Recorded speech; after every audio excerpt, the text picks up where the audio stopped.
दोस्तों, हमारे देश हिंदुस्तान का इतिहास ज़्यादातर विदेशी राजाओं की दास्तानों से भरा हुआ है। कुछ शासक हुक्मरान ऐसे थे जिनका हिंदुस्तान आने का मकसद सिर्फ यहाँ के खजानों को लूटना और यहाँ के लोगों को अपना गुलाम बनाकर अपनी ज़रूरतों के लिए इस्तेमाल करना था। तो दोस्तों, आज की ये वीडियो सिर्फ हिंदुस्तान का इतिहास बयान करती है, बल्कि उन सभी देशों से जुड़ी है जो कभी हिंदुस्तान का हिस्सा हुआ करते थे। तो दोस्तों, क्या था भारत का इतिहास? कौन थे भारत के असल लुटेरे और दुश्मन? ये सब जानने के लिए हमें इतिहास के पन्नों में कुछ पीछे जाना होगा।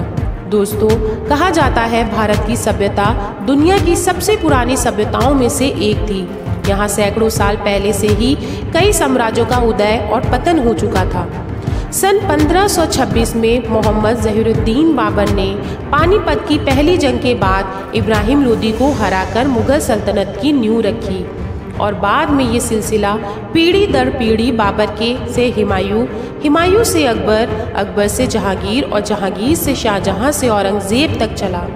हालांकि औरंगजेब के बाद कोई भी मुगल बादशाह उतना मजबूत नहीं हो पाया और ये सिलसिला 1857 तक पहुंचा। 1857 तक बहादुर शाह जाफर ने मुगल साम्राज्य की कमान तो संभाल ली, लेकिन तब तक उनकी ताकत ना के बराबर हो चुकी थी और हिंदुस्तान पर अंग्रेजों का कब्जा हो चुका था।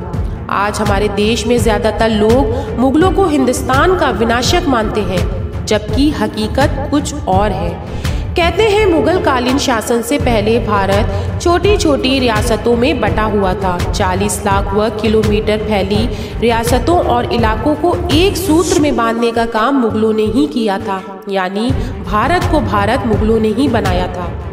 दोस्तों, इतिहास में मौजूद दस्तावेजों के अनुसार हिंदुस्तान दुनिया का सबसे अमीर मुल्क भी मुगलों के ही वक्त में बना था।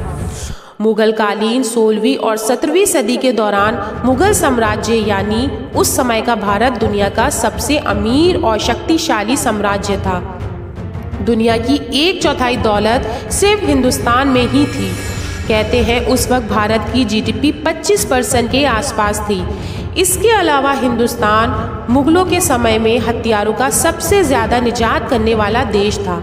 यहाँ से ये हथियार उसी तरह पूरे विश्व को एक्सपोर्ट किए जाते थे जिस तरह आज अमेरिका करता है।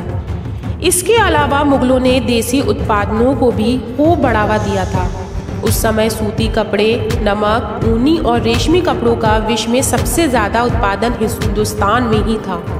और सिर्फ उत्पादन ही नहीं, बल्कि इन सब चीज़ों को पूरी दुनिया में भारत ही एक्सपोर्ट करता था। यानी अगर हम सब कुछ सोच समझ कर गौर किया जाए तो मुगलों ने भारत को मजबूत बनाने में ही अपना योगदान दिया है। वहीं दूसरी ओर मुगलों के बाद हिंदुस्तान में कदम रखने वाले ब्रिटिश हुक्मरानों ने भारत को जमकर लूटा और न सिर्फ लूटा बल्कि भारत में बसने वाले लोगों पर तरह तरह के जुल्म भी किए। जहां अंग्रेज भारत से कई बहुमूल्य मुगल पेंटिंग्स, हीरे जवाहरात, शिल्प कलाएं लूट कर ले गए, वहीं भारत को टुकड़ों में बांटने की थ्योरी देने वाले भी ब्रिटिश शासक ही थे। भारत की लूटी हुई बेशकीमती कुछ चीज़ें पश्चिमी देशों के म्यूजियम में आज भी रखी हुई है, जिनको देखने के लिए लोगों को पैसे खर्च करने पड़ते हैं।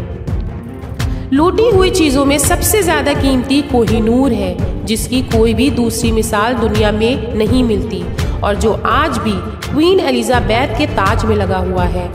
दोस्तों, ये तो सिर्फ वो चीज़ें हैं जो हमारी नज़रों में आ पाई। इसके अलावा ना जाने कौन कौन से खजाने होंगे जो पश्चिमी देशों की अमीरी की वजह बने होंगे। आप और हम अंदाज़ा भी नहीं लगा सकते। वहीं दूसरी तरफ मुगलों की देन ताजमहल से 20 से 25 करोड़, कुतुब मीनार से लगभग 10 करोड़, लाल किले से 6 करोड़ और हुमायूं के मकबरे से 6 करोड़ आज भी सालाना कमाई भारत सरकार को होती है। लेकिन फिर भी हमारा ये दुर्भाग्य है कि आज हमारे देश में मुगलों को लुटेरे की नज़र से देखा जाता है और जो असल में लुटेरे लोग थे उनका नाम अपनी ज़ुबान पर भी हम लाना ज़रूरी नहीं समझते। तो दोस्तों, आप खुद सोच कर देखिए, मुगलों ने हिंदुस्तान को असल में हिंदुस्तान बनाया और दुनिया का सबसे शक्तिशाली देश बनाया। क्या वो लुटेरे थे या फिर वो लोग लुटेरे हैं जिन्होंने भारत को लूट कर अपने देशों को मजबूत बनाया? और ब्रिटेन इसका बहुत बड़ा उदाहरण है। आज क्वीन एलिजाबेथ को हम बड़ी इज्जत की निगाह से देखते हैं, जबकि दूसरी तरफ मुगलों को हम सिर्फ लुटेरा ही मानते हैं। दोस्तों, इस पर विचार ज़रूर करिएगा। इसके अलावा आपको हमारी वीडियो पसंद आई हो तो वीडियो को लाइक ज़रूर करें, चैनल को सब्सक्राइब करें। हम अक्सर ऐसे ही इंफॉर्मेटिव वीडियो लाते रहेंगे। जय हिंद।